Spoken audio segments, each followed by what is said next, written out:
Assalamualaikum warahmatullahi wabarakatuh. Bihamdillahi wassalatu wassalamu ala rasulillah wa ala alihi wa sahbihi wa mawalah wa la hawla wa la quwata illa billahi wa ba'du. Alhamdulillah, segala puja dan puji hanya milik Allah subhanahu wa ta'ala. Salawat dan juga salam kita hadiahkan kepada Rasul kita Nabi besar Muhammad sallallahu alaihi wa ala alihi wasallam. Alhamdulillah, di malam hari ini kita bisa berkumpul kembali di tempat yang insyaallah diberkahi Allah subhanahu wa ta'ala. Salawat dan juga salam kita hadiahkan kepada Rasul kita yang mulia alaihi salatu wassalam. Dan pembahasan kita di malam hari ini, kita bicara soal persiapan apa yang harus kita lakukan menjelang bulan suci Ramadan.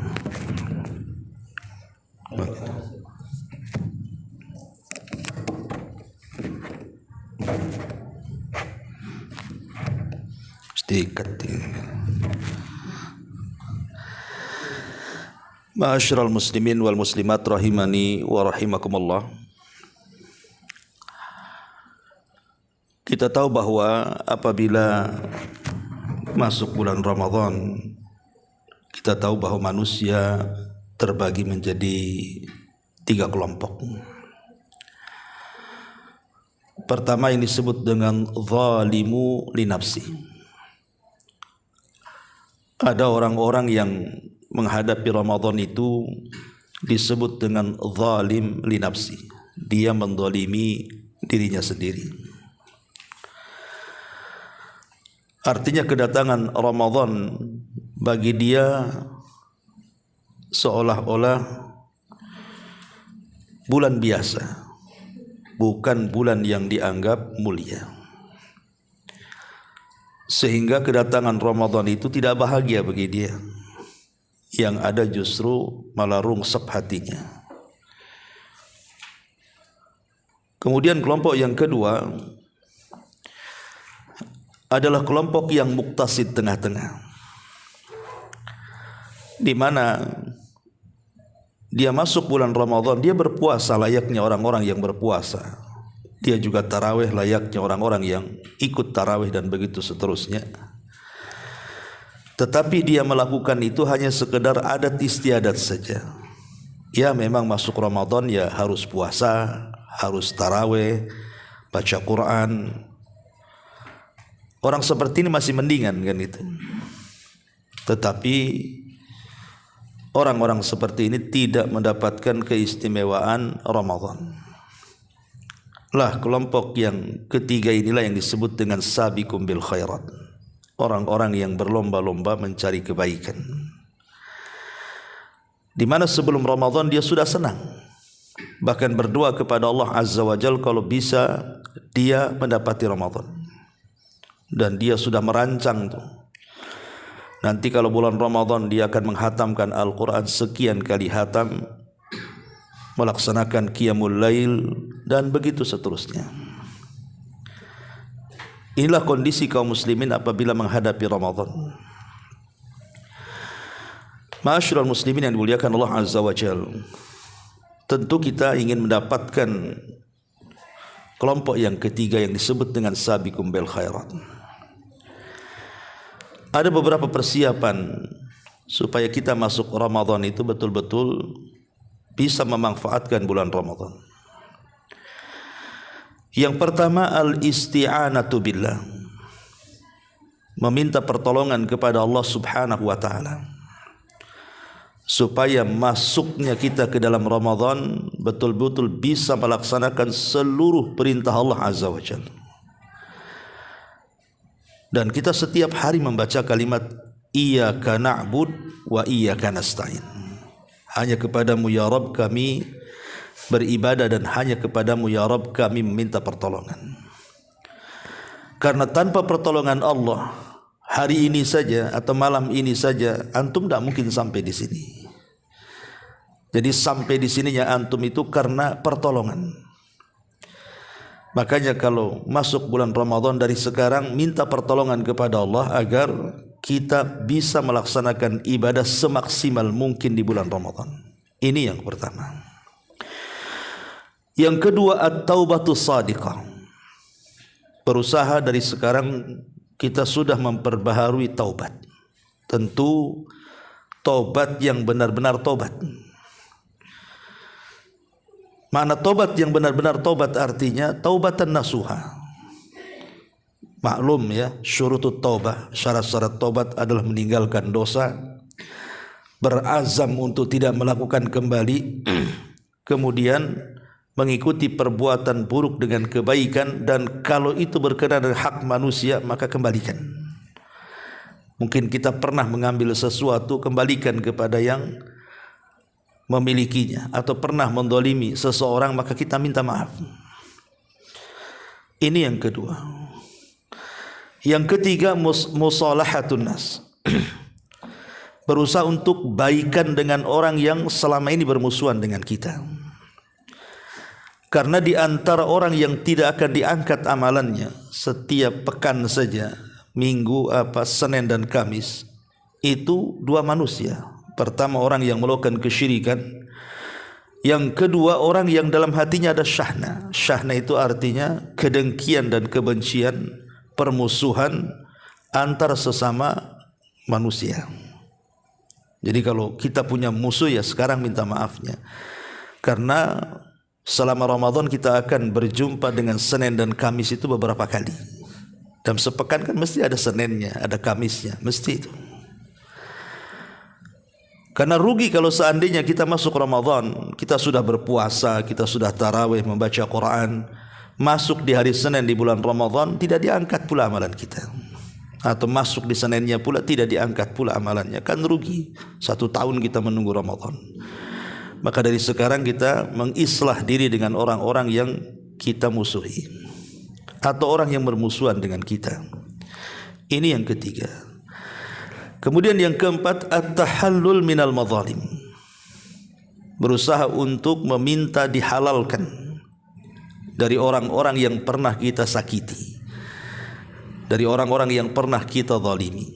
Jangan sampai masuk Ramadan harusnya kita berdoa kepada Allah Subhanahu wa taala, diijabah doanya, tapi justru tidak diijabah. Kenapa? Karena masih ada orang-orang yang kita zalimi tersakiti dengan kita. Maka ini juga penting, at-tahallul minal madzalim. Karena nanti pada hari kiamat ada satu tempat yang disebut dengan qantarah. Disitulah berlaku hadis muflis yang Nabi SAW katakan, atadruna mal muflisu hadhil ummah. Tahukah kalian siapa orang bangkrut di antara umat ini? Sahabat mengatakan, ya bangkrut orang yang enggak punya uang, yang gulung tikar usahanya, ya dia hanya polos saja jawabannya. Tapi Rasul mengatakan bukan itu. Tapi orang yang bangkrut itu orang yang membawa pahala 1 gudang, tetapi dia pun membawa dosa terhadap orang lain 1 gudang juga. Terjadilah barter pahala dan dosa. Jadi kalau seandainya masuk Ramadan kemudian kita belum meminta kehalalan orang-orang yang kita zalimi, lalu apa ibadah yang kita lakukan selama Ramadan kalau kemudian kita berikan kepada orang-orang yang kita zalimi? Capek saja akhirnya kan. Ini juga yang keempat. Kemudian yang kelima, birrul walidain wasilaturrahim. Dari sekarang kita meminta keridhaan kepada orang tua. Karena maksudnya kita masuk Ramadan itu kan ingin ibadah, mencari keridhaan Allah. Kita tarawih, kita puasa, kita sedekah, baca Quran kan ingin mencari ridha Allah. Sementara ridha Allah itu tergantung dengan ridha orang tua. Sebagaimana sabda Nabi SAW, ridha Allah fi ridha walidaini. Bahwa keridhaan Allah itu ditentukan dengan ridhonya orang tua.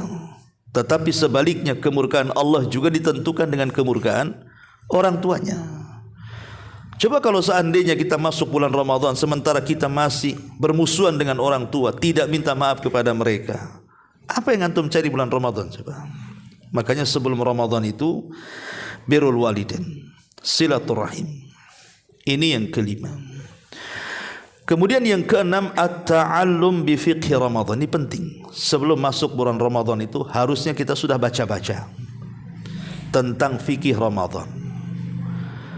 Bagaimana puasa, apa pembatal-pembatalnya, bagaimana fikih qiyamul lail, tarawih, bagaimana fikih i'tikaf. Itu perlu supaya sempurna ibadahnya. Karena ada orang yang tidak paham tentang pembatal puasa, dia melakukannya disangka tidak batal puasanya, atau mungkin sebaliknya. Seperti wanita yang menyusui, macam mana puasanya, wanita yang hamil, macam mana puasanya, dan begitu seterusnya. Itu kan penting itu.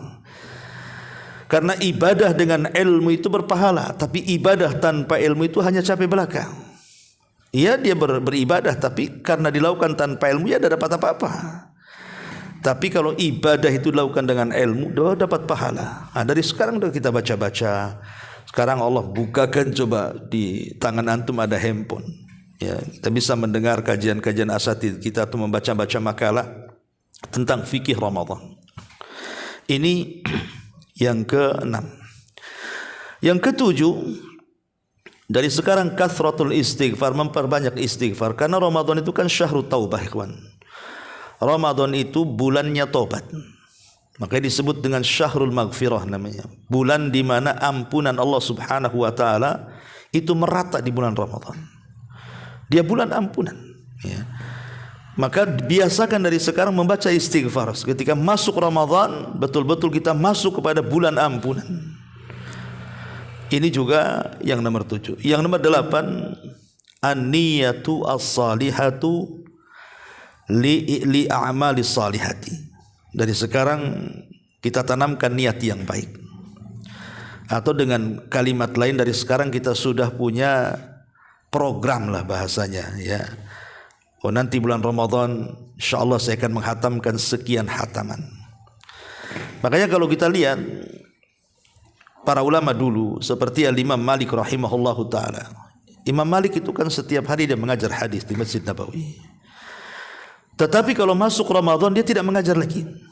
1 bulan dia tidak mengajar. Dia fokuskan manfaatnya untuk diri sendiri. Dengan cara apa? Membaca Al-Quran. Dia hafal Quran, tapi tetap dia pegang mushaf. Dan dia hatamkan Al-Quran setiap hari 1 kali. Begitu juga Al-Imam Zuhri rahimahullahu ta'ala. Dia hatamkan Al-Quran 1 kali. Dan dia tidak pernah mengajar hadis. Atau Imam Bukhari juga sama. Dan Imam Ahmad setiap 3 hari sekali dia hatamkan Quran. Tapi kalau masuk pada 10 akhir Ramadan, dia hatamkan setiap hari 1 kali. Tentu ini tidak bertentangan dengan hadis Abdullah ibn Amr ibn As. Ketika berdialog dengan Nabi SAW, kata Rasul, kata Abdullah ibn Amr, kata Rasul, wahai Abdullah ibn Amr, hatamkan Al-Quran itu minimalnya sebulan sekali. Kata Abdullah ibn Amr, saya sanggup wahai Rasul, kurang daripada itu. Kata Nabi, kalau begitu 2 minggu sekali. Kata Abdullah ibn Amr bin As, saya sanggup kurang dari itu. Kalau begitu setiap 7 hari sekali. Kemudian kata Abdullah ibn Amr, aku sanggup kurang dari itu. Kata Rasul, ya sudah, 3 hari sekali kau hatamkan dan Quran, dan tidak boleh kurang dari 3 hari. Kata-kata Nabi SAW kepada Abdullah ibn Amr, jangan sampai kurang dari 3 hari menghatamkan Quran. Lah bagaimana dengan Imam Malik tadi, Imam Zuhri, Imam Bukhari yang setiap hari menghatamkan Quran? Apa tidak bertentangan dengan sabda Nabi SAW? Kata para ulama, hadis Nabi SAW sebagaimana disebutkan di Imam Ibn Rajab, hadis Rasul kepada Abdullah ibn Amr, jangan hatamkan kurang dari 3 hari, maksudnya di semua bulan dalam setahun kecuali Ramadan. Kalau Ramadan boleh, walaupun dihatamkan 1 hari 1 kali. Karena Ramadan bulan Quran masalahnya.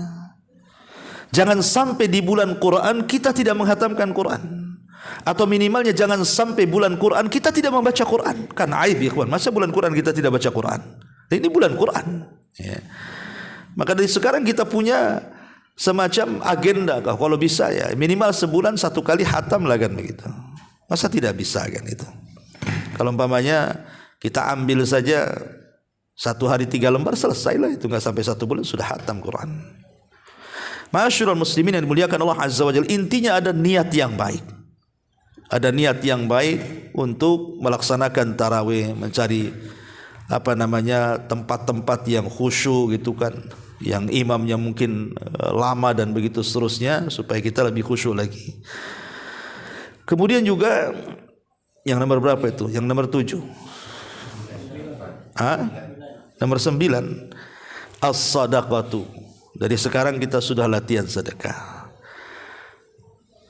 Abdullah bin Abbas radhiyallahu anhuma ketika mensifatkan Nabi sallallahu alaihi wasallam, Nabi SAW itu kalau bulan Ramadan itu menjadi manusia yang paling dermawan. Bahkan lebih dermawan lagi apabila saat Jibril turun datang.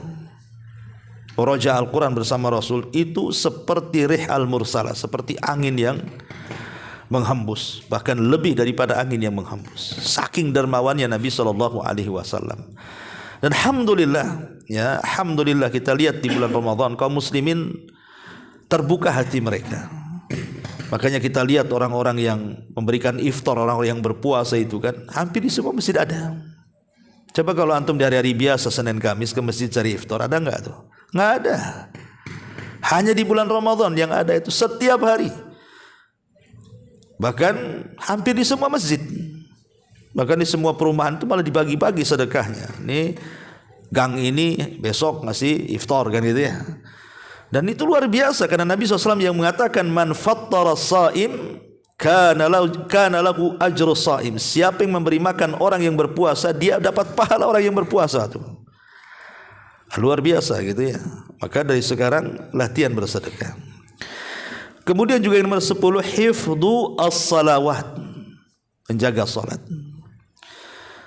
Kalau di luar Ramadan kita dianjurkan untuk menjaga salat, maka di dalam Ramadan lebih dianjurkan lagi untuk menjaga salat, terutama menjaga waktu-waktunya dan menambah dengan yang sunnah-sunnah kan itu. Kalau di luar Ramadan mungkin antum salat sunnah ya rawatib saja lah kan itu. Mungkin salat malam itu ya 1-2 yang melakukannya. Tapi kalau Ramadan kan qiyamul lail tiap hari, tiap malam kan itu qiyamul lail. Tapi ada yang lucu gitu ya, kalau tarawih dia tarawih, tapi kalau puasa tak mau pula dia. Aneh pula kan itu. Siang tak puasa, malam pula tarawih. Kan itu ya. Tapi ada juga yang aneh, lebih aneh daripada itu. Tarawih dia sholat, tapi sholat wajib pula ditinggalkan. Nah, ini kan lebih aneh lagi, aneh tapi nyata. Ya. Tarawihnya rajin, malam subuhnya nggak ada. Gimana? Apa yang didahulukan? Yang wajib dulu baru yang sunnah, kawan. Bukan mementingkan yang sunnah meninggalkan yang wajib. Maka penting hifdzus salawat, ya, menjaga salat selain yang wajib juga yang sunnah-sunnah, karena itu tanda sayangnya Allah Subhanahu wa taala kepada kita ketika kita menambah yang wajib dengan yang sunnah, sebagaimana hadis qudsi ma'ruf, wa ma yazalu 'abdi yataqarrabu bin nawafil hatta uhibbahu. Ketika seorang hamba mendekatkan diri kepadaku dengan menambah yang sunnah-sunnah selain yang wajib, sehingga aku tanamkan kecintaanku kepadanya. Jadi sebab kecintaan Allah itu salah satunya menambah ibadah wajib dengan yang sunnah. Kemudian juga ad-doa, berdoa kepada Allah Subhanahu wa taala. Karena para ulama salaf dulu 6 bulan sebelum masuk Ramadan aja mereka sudah berdoa. Jangan sampai mereka tidak mendapatkan Ramadan.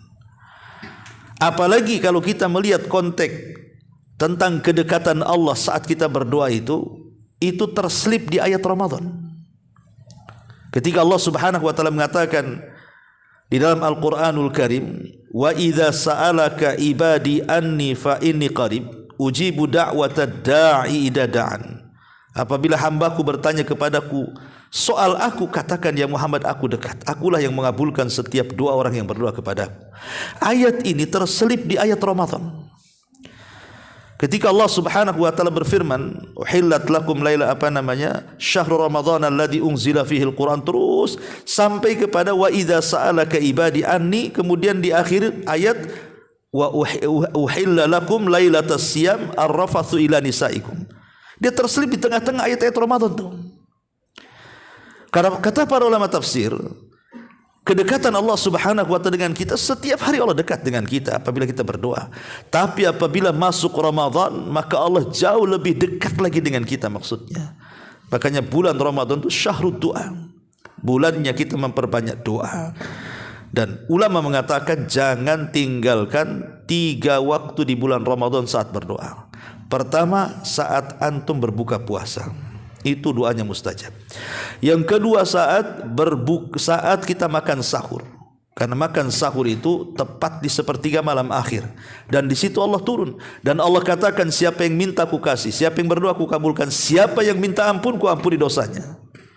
Dan selepas subuh sampai terbit matahari, karena itu waktu berkah.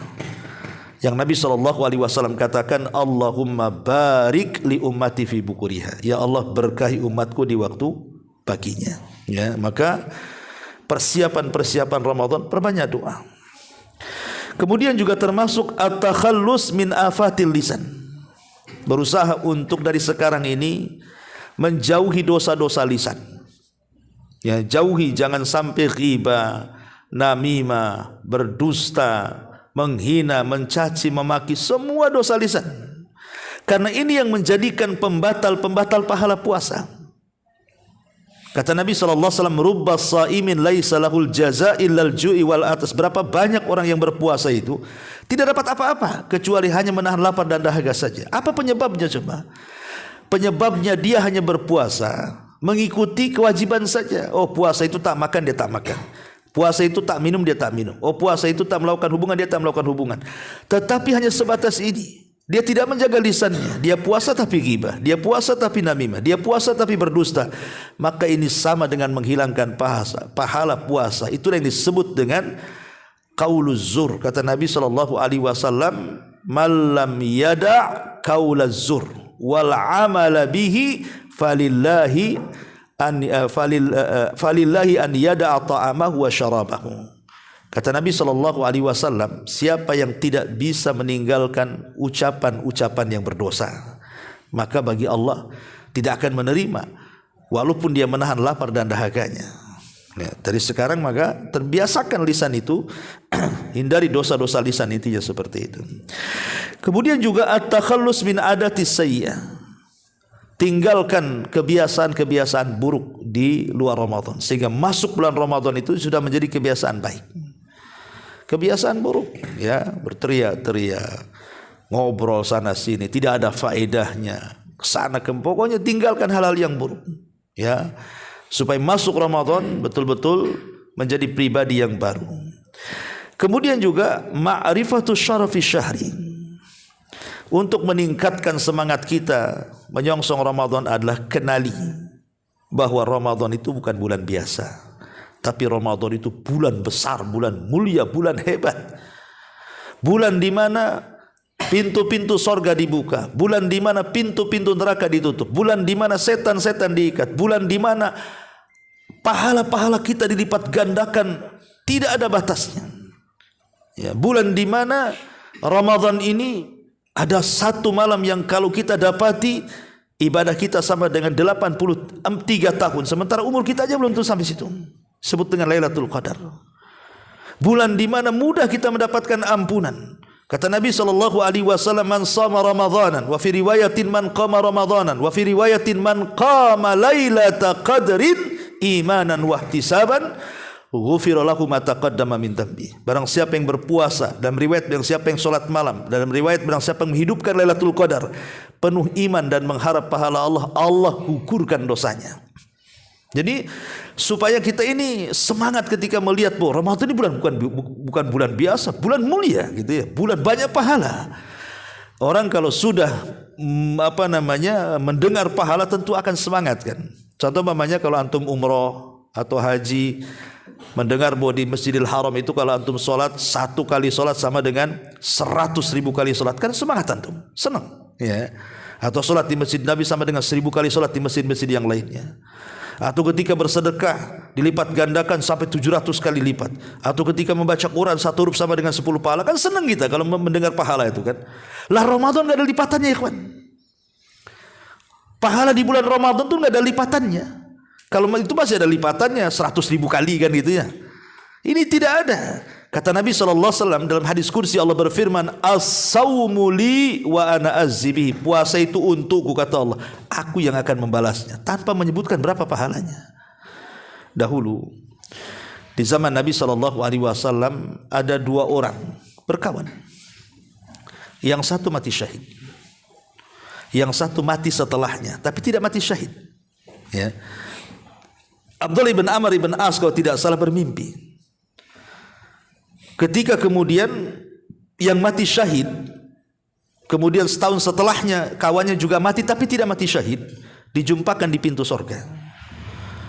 Kemudian Allah mengatakan kepada yang meninggal setelahnya, ya, tapi dia mendapatkan Ramadan, masuk surga dulu kamu. Yang syahid belakangan. Jadi Abdullah bin Amr ini bermimpi seperti itu, langsung diceritakan kepada Nabi. Kok bisa? Harusnya yang mati syahid kan masuk surga duluan. Karena yang satu tidak mati syahid, tidak. Karena bukankah orang yang mati syahid itu masuk surga tanpa hisab? Maka Rasul menjelaskan, ya, kenapa kemudian yang hidup 1 tahun setelahnya, walaupun dia tidak mati syahid, tapi dia mati setelah bulan Ramadan. Karena selama Ramadan dia mendapatkan banyak keistimewaan, mendapatkan qiyamul lail, mendapatkan puasa, qiraah Quran, dan pahala yang besar melebihi pahala syahid. Makanya dia masuk duluan daripada orang yang mati syahid. Nah, ini keutamaan Ramadan. Kalau kita paham kan, semangat kita menghadapi Ramadan. Makanya kenali bahwa Ramadan bukan bulan biasa. Ramadan itu bulan mulia. Itu maksudnya. Kemudian juga dari sekarang ta'widun nafsi ala siyami wal qiyam wa qiraatil Quran. Ya, kalau bisa ibadah-ibadah vital di bulan Ramadan itu kita biasakan dari sekarang. Oh, Ramadan itu nanti kita akan berpuasa. Ya, kalau bisa kita puasa dari Sya'ban. Kan itu ya. Oh, bulan Ramadan qiyamul lail. Kalau bisa ya kita berusaha untuk salat malam dari sekarang. Oh, kalau Ramadan itu biasa baca Quran. Kalau bisa dari sekarang kita baca Quran. Biasakan ibadah-ibadah yang kita akan lakukan di bulan Ramadan, lakukan sekarang, itu maksudnya. Untuk persiapan Ramadan. Karena orang yang membiasakan sesuatu ketika masuk kepada kebiasaannya, bagi dia kebiasaan itu ya akan luar biasa bagi dia. Contoh mamanya orang yang biasa membaca Quran. Dia mudah menghatamkan Quran. Tapi orang yang tidak biasa baca Quran, walaupun dia bisa baca Quran, sulit dia menghatamkan Quran. Orang yang jarang qiyamul lail, sekali ketemu Ramadan imamnya 1 juz, pindah masjid dia. Ya, nggak biasa kan? Lam yakunil aja kelamaan katanya. Apalagi 1 juz kan itu ya. Kadang nggak biasa gitu. Jadi kalau orang biasa itu yang komplain bukan kita kepada imam, bukan kita kepada imam gitu, komplain karena terlalu lama. Bisa saja kemudian kita komplainnya malah kok terlalu cepat mam kan itu. Mungkin bisa saja komplainnya seperti itu karena terbiasa gitu ya. Nah, ini juga dipahami bahwa membiasakan diri melakukan ibadah-ibadah yang akan dilakukan di bulan Ramadan. Termasuk dari sekarang takallul minat ta'am. Ya. Cobalah sedikitkan makan. Karena kita mau puasa makanya. Orang kalau jarang puasa tiba-tiba puasa, mungkin seminggu pertama itu meledak lah itu kan. Mungkin bunyi terus perut prak gak jelas kan itu ya. Karena orang tidak biasa puasa. Kadang-kadang lupa diri pula minum. Entah lupa betulan atau lupa diri tak tahu ya. Karena orang nggak pernah puasa aja. Sekali puasa apa nggak kaget perutnya. Akhirnya apa? Untuk menghindari batal tidur. Untuk menghindari batal kan umumnya tidur ya. Seminggu pertama itu disebut puasa tidur biasanya. Nanti kalau 2 minggu setelahnya barulah terbiasa tuh. Nah ini dari sekarang ya kurangilah makan. Kebetulan malam ini kita makan pula ya. Kemudian juga ya kalau antum punya biaya dari sekarang antum berpikir ingin umrah di bulan Ramadan. Entah di awal, entah di tengah, entah di akhir. Karena Rasul mengatakan umrah di bulan Ramadan itu pahalanya sama dengan haji bersama Nabi. Al-umratu fi Ramadan ta'dilu hajjata ma'i, kata Rasul. Umrah di bulan Ramadan itu sama pahalanya dengan haji bersama Nabi. Ya kalau memang ada biaya gitu ya. Kalau tidak ada biaya ya sudahlah di rumah saja ya. Kemudian juga niatkan untuk i'tikaf ya. Kalau memang ada waktu antum dikurangi kerjanya ya i'tikaf ya. I'tikaf juga termasuk fardu kifayah. Ya, sunnah muakkadah. I'tikaf itu disebut sunnah muakkadah karena Rasul tidak pernah meninggalkan. Seumur hidup Rasul tidak pernah meninggal i'tikaf. Bahkan setelah meninggalnya istri-istrinya melanjutkan i'tikaf itu. Ya kalaupun antum tidak i'tikaf 10 hari di akhir Ramadan, minimalnya 1 hari 1 malam lah ada di masjid. Ya, jangan i'tikaf di kamar. Makanya Nabi SAW kalau sudah masuk 10 akhir Ramadan, kata Aisyah, syadda mi'zarah, mengencangkan sarungnya. Maknanya apa? Menjauhi istri-istrinya. Kalau antum enggak, ya bukan mengencangkan sarung, membuka sarung pula. Ya, jadi intinya bahwa hal-hal yang disebutkan di sini itulah persiapan kita di bulan Ramadan, dan yang terpenting kita memohon kepada Allah Subhanahu wa taala untuk menyongsong Ramadan dengan 5 perkara yang disebutkan dalam doa. Allahumma ahilla alaina bil amni wal iman was salamati wal islam wat taufiq lima yuhibbu rabbuna wa yarda rabbuna wa rabbukallah. Ya Allah, apabila hilal Ramadan sudah nampak kepada kami, ya Allah, berikanlah kepada kami keamanan, berilah kepada kami keimanan, berilah kepada kami keselamatan, berilah kepada kami keislaman, dan berilah kepada kami taufik. Ini doa yang dianjurkan, walaupun sebagian lama dilemahkan lafadznya, tetapi dilemahkan hadisnya, tapi lafadznya baik, dan dianjurkan oleh sebagian lama yang lainnya dibaca apabila kita melihat hilal. Jadi kalau pemerintah sidang isbat namanya maghrib gitu ya, bahwa besok itu 1 Ramadan, maka antum berdoa Allahumma ahillahu alaina bil amni wal iman was salamati wal islam wat taufiq lima yuhibbu rabbuna wa yarda rabbuna wa rabbukallah. Karena itu minta 5 permintaan kita di bulan Ramadan. Pertama, bil amni, kita minta keamanan. Lihat saudara kita di Gaza, apa yang terjadi? Belum Ramadan mereka sudah puasa karena nggak ada yang dimakan, nggak aman. Tapi kalau kita aman, kita bisa ibadah dengan tenang. Minta keamanan di bulan Ramadan. Jangan terjadi kerusuhan, peperangan seperti negara-negara konflik. Yang kedua, bil iman. Selain keamanan, keimanan. Karena iman juga karena aman. Kalau tidak aman susah untuk iman. Artinya membangkitkan keimanan kan, karena banyak godaan. Tapi kalau sudah aman, bangkit iman. Iman ini yang menggerakkan kita. Iman itu kalau menghujam di dada kita, maka tergerak semuanya. Antum datang ke sini itu karena iman. Kalau nggak ada iman, nggak akan ke sini. Minta kepada Allah keimanan yang menggerakkan supaya kita bisa beribadah dengan iman itu, tergerak untuk sholat, untuk puasa, untuk ini macam-macam. Kemudian wassalamati wal islam, keselamatan, selamat ya. Tidak di Ramadan tidak dikasih penyakit, tidak ada masalah ekonomi yang mengganggu ibadah, tidak ada konflik keluarga, pokoknya selamat semuanya supaya tenang ibadahnya.